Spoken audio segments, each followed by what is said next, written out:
நாடு முழுவதும் பல குற்ற சம்பவங்கள் நடந்துகிட்டு தான் இருக்கு. காவல்துறையினரும் விசாரிச்சுக்கிட்டு தான் இருக்காங்க. அது மாதிரியான பல குற்ற சம்பவங்களின் தொகுப்பு தான் நிகழ்தகவு.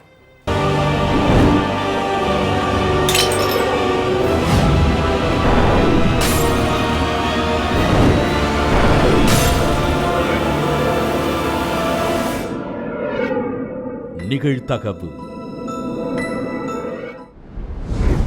பாதி எரிந்த நிலையில் கிடந்த ஆண் சடலம், கொடுமை தாழாத மனைவி, மைனர் மகனுடன் சேர்ந்து நடத்திய கொடூர செயல், அடையாளத்தை மறைப்பதற்காக பெட்ரோல் ஊத்தி எரித்த பயங்கரம், திணறிய போலீஸ், சிக்கிய குடும்பம், என்ன நடந்தது?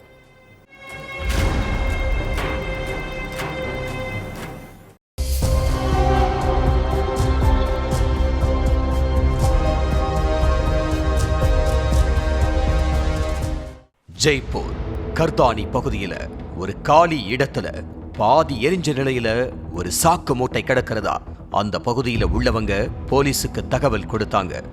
உடனே அங்க வந்த போலீஸ் அங்க கிடந்த சாக்கு மூட்டையை பிரிச்ச பார்த்ததுல அதுல பாதி எரிஞ்ச நிலையில ஒரு ஆணோட சடலம் இருந்ததை பார்த்து அதிர்ச்சியில உறைஞ்சு போய் நின்னாங்க. யாரு இவரு? இப்படி கொடூரமா எரிச்சு கொண்டது எதுக்காகன்னு போலீஸ்காரங்க அங்கிருந்த சிசிடிவி காட்சிகளை ஆய்வு செஞ்சு விசாரணை செஞ்சதுல வெளியாச்சு அந்த பகீர் சம்பவம்.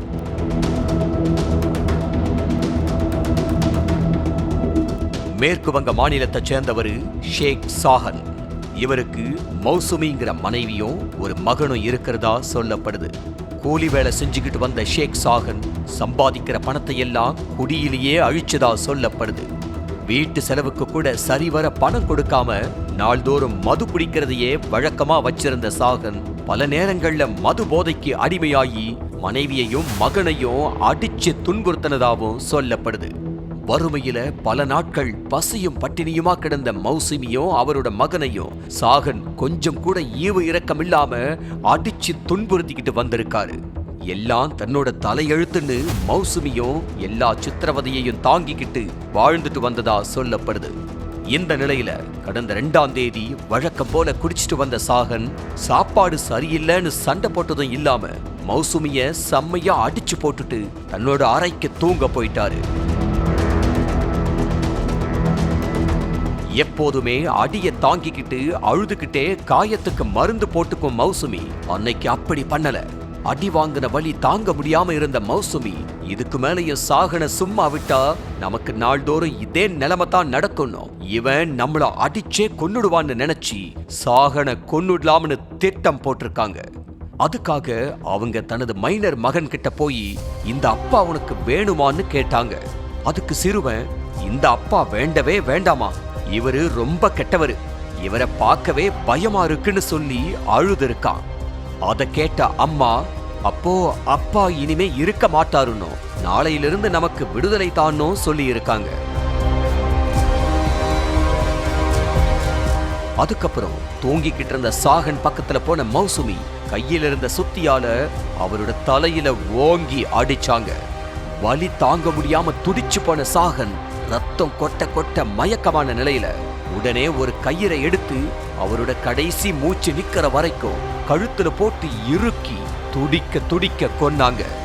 அப்புறம் பயந்து போய் பக்கத்துல நின்ன தன்னோட மகனை கூட்டிட்டு சாகனுடைய கை கால்களை கட்டி அங்க கிடந்த பிளாஸ்டிக் சாக்குக்குள்ள போட்டு மூட்டை கட்டி கொண்டு போய் எங்கேயாவது தூக்கி போட்டுடலான்னு ஏதோ பொருள் கொண்டு போற மாதிரி மூட்டைய ரிக்ஷாவில ஏத்திக்கிட்டு போய் கொஞ்ச தூரத்துல இறங்கிட்டு ரிக்ஷாவை அனுப்பி வச்சிருக்காங்க. அதுக்கப்புறம் அங்க மூட்டை போட்டுட்டு வந்துடலாம்னு நினைச்ச மௌசுமிக்கு ஒரு சந்தேகம் வந்திருக்கு. ஒருவேளை போலீஸ்காரங்க செத்து போன சாகனோட முகத்தை பார்த்தா நம்மள கண்டுபிடிச்சிருவாங்கன்னு பயந்து போன மௌசுமி சடலம் இருந்த சாக்கு மூட்டைய பெட்ரோல் ஊத்தி எரிச்சிட்டு அங்கிருந்து தப்பிச்சு போயிட்டாங்க. இந்த நிலையில தான் பாதி எரிஞ்ச நிலையில சடலம் கண்டுபிடிக்கப்பட்டுச்சு. சிசிடிவி காட்சிகளை வச்சு மௌசுமிய மடக்கி பிடிச்ச போலீஸ்காரங்க அவங்கள அதிரடியா கைது செஞ்சு சிறையில அடைச்சிட்டாங்க. மது போதையில் தகராறு, மகன் செய்த அராஜகம், வெறுத்து போன பெற்றோர், தோட்டத்தில் புதைக்கப்பட்ட சடலம், பெற்றோரால் மகனுக்கு நேர்ந்த கொடூரம், வேறு வழி தெரியவில்லை என சரண்டர் ஆகிய முதிய தம்பதி. கட்டிட தொழிலாளி கொடூரமாக கொல்லப்பட்டது ஏன்? நடந்தது என்ன?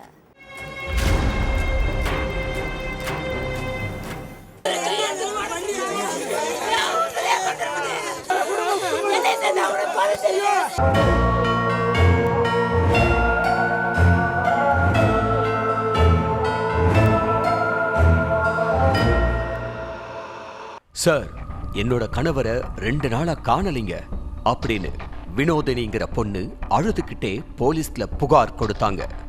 அவர் பேரு என்னமா? கடைசியா எங்க போனாரு? யார் கூட பேசினாரு? ஏதாவது யார் கூடயாவது பகை இருக்கா அப்படின்னு போலீஸ்காரங்க தங்களோட விசாரணைய ஆரம்பிச்சதுல வெளியாச்சு பல பகீர் தகவல்கள். சேலம் மாவட்டம் வாழப்பாடி அடுத்த பேளூர் கரடிப்பட்டி பகுதியைச் சேர்ந்தவர் மணிகண்டன். கட்டட தொழிலாளியான இவருக்கும் பக்கத்து கிராமத்தைச் சேர்ந்த வினோதினிங்கிறவங்களுக்கும் 10 வருஷத்துக்கு முன்னாடி கல்யாணம் நடந்திருக்கு. மாமியார் குடும்பத்தோட கூட்டு குடும்பமா வாழ்ந்துட்டு வந்திருக்காங்க வினோதினி.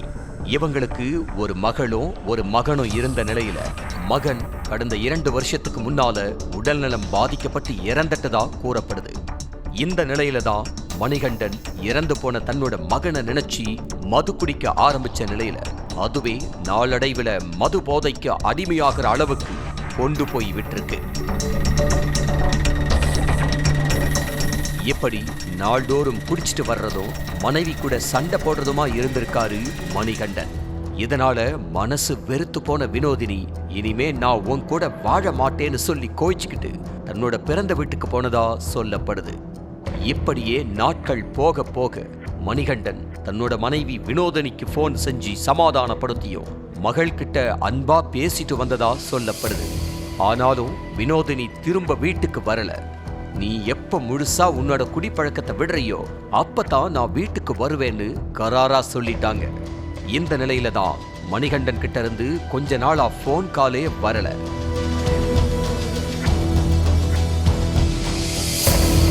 இதனால சந்தேகப்பட்ட வினோதினி அவரோட வீட்டுக்கு போய் பார்த்திருக்காங்க. அங்க அவர் இல்லாததால மணிகண்டனோட அப்பா அம்மா கிட்ட விசாரிச்சிருக்காங்க. ஆனா அவங்களும் சரியா எந்த பதிலும் சொல்லல. இதனால பயந்து போன வினோதினி காணாம போன மணிகண்டனை கண்டுபிடிச்சு கொடுங்கன்னு போலீஸ்ல புகார் கொடுத்திருக்காங்க. உடனே மணிகண்டன் வீட்டுக்கு போன போலீஸ்காரங்க அவரோட அப்பா சின்னப்பன் கிட்டையும் அம்மா லட்சுமி கிட்டையும் தனித்தனியா விசாரிச்சிருக்காங்க. அதுக்கு 2 பேரும் முன்னுக்கு பின் முரணா பதில் சொன்னதா தெரியுது.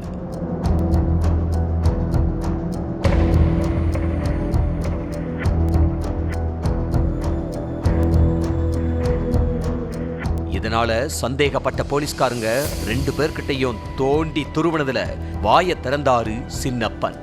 மருமகை என்னைக்கு வீட்டு விட்டு வெளியே போனாலும் அன்னையிலிருந்து மணிகண்டன் அதிக அளவு குடிக்க ஆரம்பிச்சிட்டான். அது மட்டும் இல்லாம தினமும் எங்க கிட்ட சண்டை போடுறதும் தாய் தகப்பன்னு கூட பார்க்காம அடிக்க ஆரம்பிச்சான். இது எங்களால தாங்க முடியல.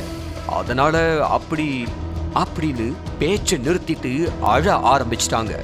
கொஞ்ச நேரம் நிசப்தமான போலீஸ்காரங்க அப்புறம் சொல்லுங்க, அடி வாங்குறத தாங்க முடியாதனால மணிகண்டனை என்ன பண்ணீங்க அப்படின்னு கேட்க அதுக்கு சின்னப்பன் வலி தாங்க முடியாம ஒரு கட்டத்துல பக்கத்துல கிடந்த ஒரு பெரிய கல்லை எடுத்து அடிச்சிட்டோம். தலையில அடிபட்டதுல மயங்கி விழுந்த மணிகண்டன் அப்படியே செத்துட்டான்னு சொல்லி ஆதிர வச்சாங்க.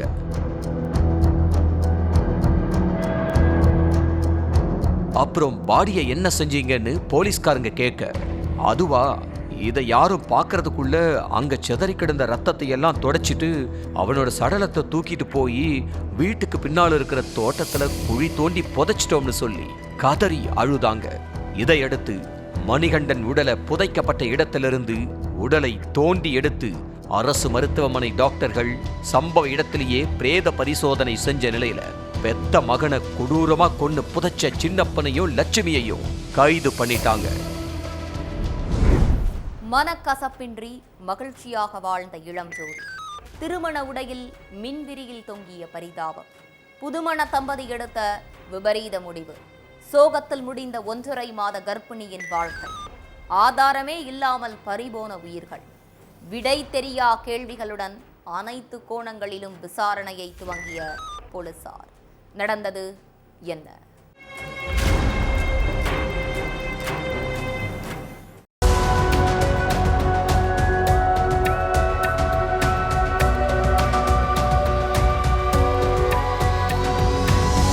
ரொம்ப நேரமாகியும் காஜலும் ராஜேந்திராவும் பெட்ரூமிலிருந்து வெளியே வரவே இல்லை. இதனால சந்தேகப்பட்ட ராஜேந்திராவோட அப்பாவும் அம்மாவும் ரூம் கதவை தட்டி இருக்காங்க. ஆனா ரொம்ப நேரமா கதவை தட்டியும் கதவை திறக்காததால பயந்து போன அவங்க அக்கம் பக்கத்துல இருந்தவங்களை உதவிக்கு கூப்பிட்டு இருக்காங்க. உடனே ஓடி வந்த பக்கத்து வீட்டுக்காரங்க பெட்ரூமோட கதவை உடைச்சி உள்ள பார்த்ததுல காத்திருந்தது அதிர்ச்சி. ஐயோ, என் மகனையும் மருமகளையும் இந்த கோலத்திலேயா பார்க்கணும்? கடவுளே, நாங்க என்ன பாவம் பண்ணோன்னு சொல்லி அந்த மின் விசிறியில சடலமா தொங்கிய மகனையும் மருமகளையும் பார்த்து கதறி துடிச்சாங்க. நைட்டு தூங்க போறதுக்கு முன்னாடி கூட நல்லா சிரிச்சு பேசிக்கிட்டு தானே போனீங்க, இப்படி பண்ணிட்டீங்களேன்னு அழுது மடிஞ்சாங்க. இந்த தகவல் தெரிஞ்சு வந்த போலீஸ்காரங்க சடலத்தை கைப்பற்றி பிரேத பரிசோதனைக்கு அனுப்பி வச்ச நிலையில காஜலுக்கும் ராஜேந்திராவுக்கும் என்ன ஆச்சு, ஏன் இப்படி ஒரு விபரீத முடிவை எடுத்தாங்கன்னு தீவிர விசாரணையில இறங்கி இருக்காங்க.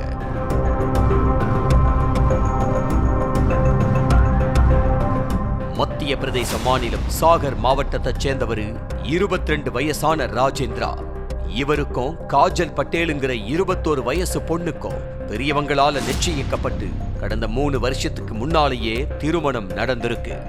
இந்த நிலையில புதுமண தம்பதிகள் எந்த எதிர்ப்பும் இல்லாம மகிழ்ச்சியா வாழ்ந்து வந்ததா சொல்லப்படுது. இந்த 3 வருஷத்துல கணவன் மனைவி 2 பேருக்கும் ஒரு தடவை கூட சண்டையே வந்தது இல்லைன்னு ராஜேந்திராவோட அம்மாவும் அப்பாவும் கூட காஜல மருமகளா பார்க்காம தங்களோட மகளாவே பார்த்ததாவும் சொல்லப்படுது. இப்படி ரொம்ப மகிழ்ச்சியா போய்கிட்டு இருந்த ராஜேந்திராவோட வீடு இன்னைக்கு சோகத்துல மூழ்கி இருக்கு. இப்படி துக்க முடிவை எடுத்த அன்னைக்கு நைட் கூட தம்பதிகள் பெற்றோர் கூட ஒன்னா உட்கார்ந்து சாப்பிட்டுட்டு தூங்க போனதா சொல்லப்படுது. எதனால இந்த இளம் ஜோடி இப்படி ஒரு விபரீத முடிவை எடுத்தாங்கன்னு காரணம் தெரியாம குழம்பி போய் நிக்கிறாங்க போலீஸ்காரங்க. ஏதாவது மனக்கசப்பு இருக்கா, கோபதாபங்கள் இருக்கா, மாமியார் மருமகள் பிரச்சனையா, வரதட்சணை கொடுமையா, இல்ல தம்பதிகளுக்குள்ள ஏதாவது ஈகோ ப்ராப்ளமா, இப்படி அப்படின்னு பல கோணங்கள்ல போலீசார் விசாரணை நடத்திக்கிட்டு வர்றாங்க. அது மட்டும் இல்லாம தம்பதிகளோட செல்போனை ஆய்வு செஞ்சதுல கூட ஒரு தப்பான தடையும் கூட சிக்கலங்கிறது இன்னும் போலீஸுக்கு குழப்பமா இருக்கு. இருந்தாலும் போலீஸுக்கும் பொதுமக்களுக்கும் இந்த சம்பவத்துல ஏகப்பட்ட கேள்விகள் இருக்கு. தற்கொலை செஞ்சுக்க துணிஞ்ச இளம் ஜோடி எதுக்காக திருமணத்துல உடுத்தி இருந்த பட்டு புடவையையும் கோட்ஷீட்டு போட்டுக்கிட்டு இருந்தாங்க? நல்லா சிரிச்சு பேசிட்டு போனதுக்கு அப்புறம் இந்த தவறான முடிவை எடுக்க காரணம் என்ன? காஜல் 1.5 மாத கர்ப்பிணியா இருந்தது அவங்களுக்கே தெரியுமா தெரியாதா? இப்படி மகிழ்ச்சியா வாழ்க்கையை தொடங்கின ஜோடி மகிழ்ச்சியாவே முடிச்சுக்கிட்டதுக்கான காரணம் என்ன? ஒவ்வொரு குற்றங்களின் முடிவும் சட்டத்தின் கையில். விசாரணை தொடரும். பார்க்கலாம் அடுத்த நிகழ்தகவில்.